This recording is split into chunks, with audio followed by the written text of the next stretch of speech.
White House, nothing malicious in Trump-Putin omission. Russian President Vladimir Putin, right, and U.S. President Donald Trump give a joint news conference at the presidential palace in Helsinki, Finland, on Monday, July 16, 2018. AP photo, Pablo Martinez Monsiváis, Washington, AP, pushing back against allegations of attempting to alter the historical record. The White House said Wednesday that the omission of a key question from its transcript of President Donald Trump's news conference with Russian President Vladimir Putin was by no means malicious. MSNBC host Rachel Maddow leveled the charge Tuesday night, accusing the White House of deliberately leaving out the question. Two reporters each from the U.S. and Russian press corps asked questions of Trump and Putin following their July 16 summit in Helsinki. White House Press Secretary Sarah Huckabee Sanders first called on Jeff Mason, a White House correspondent for the Reuters news agency. After posing his questions to Trump, Mason then asked Putin, "Did you want President Trump to win the election and did you direct any of your officials to help him do that?" The question is central to the federal investigation. Trump calls it a witch hunt into Russian interference in the 2016 election. That the White House transcript, and its video of the news conference, left out the first part of Mason's two-part question. Maddow made the omission the lead of her primetime broadcast Tuesday night.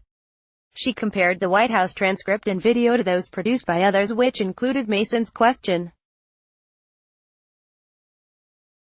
Maddow noted that the English version of the Russian government transcript didn't even mention Mason. A critical exchange deleted from the transcript. A reporter's question edited out of the videotape, she said. The U.S. government essentially following the Kremlin's playbook in maintaining that something we all saw with our own eyes, we all heard happen with our own ears, has nevertheless disappeared like old political opponents being airbrushed out of photos. It's weird, right? It's creepy. Turns out it wasn't a mistake. Turns out it was on purpose, Maddow claimed. The White House denied that the omission was deliberate. The White House stenographer uses the audio from the White House audio to produce the transcript, the White House press office said Wednesday in an emailed statement. The audio mixer at the site did not bring up the question microphone level in time to catch the beginning of Jeff's question because the translator was still speaking. This was by no means malicious. The White House said the transcript has been updated for presidential records. The statement did not address the identical omission that is noticeable on White House video of the news conference, or whether the transcript available on its website would also be updated.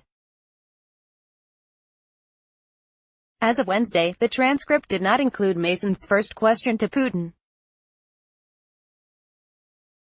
The Atlantic and the Washington Post are among news organizations that cast doubt on Maddow's determination that the omission was purposeful, citing the muddled audio. Maddow defended herself Wednesday in a series of tweets, saying the Post report offered one possible explanation for why the White House transcript and video did not include Putin saying he wanted Trump to win in response to Mason's first question. Maddow also noted that the White House transcript and video hadn't been updated more than a week after the news conference. "I love WAPO with the heat of 1,000 suns, but nothing here from WAPO disproves our report," she tweeted. Trump has not hidden his disdain for special counsel Robert Mueller's investigation, regularly referring to it in public comments and on Twitter as a witch hunt. U.S.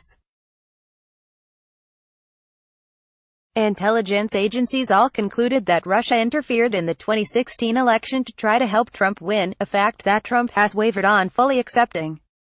Putin has said the Russian state did not interfere, and Trump appeared at the news conference to accept Putin's fresh denials. Putin answered Mason's question by saying, "Yes, I did want Trump to win, because he talked about bringing the U.S.-Russia relationship back to normal." Journalism ethicists questioned why the White House still hadn't updated its transcript. "I find it very worrisome that a week after the Helsinki press conference that the White House would not have corrected the record by now," Indira Lakshmanan, the Newmark chair in journalism ethics at the Poynter Institute, said in an interview. More transparency is what we need, not less. _____ Follow Darlene Superville on Twitter, http://www.twitter.com/DeSuperville. Copyright 2018 The Associated Press. All rights reserved. This material may not be published, broadcast, written or redistributed. Advertiser content.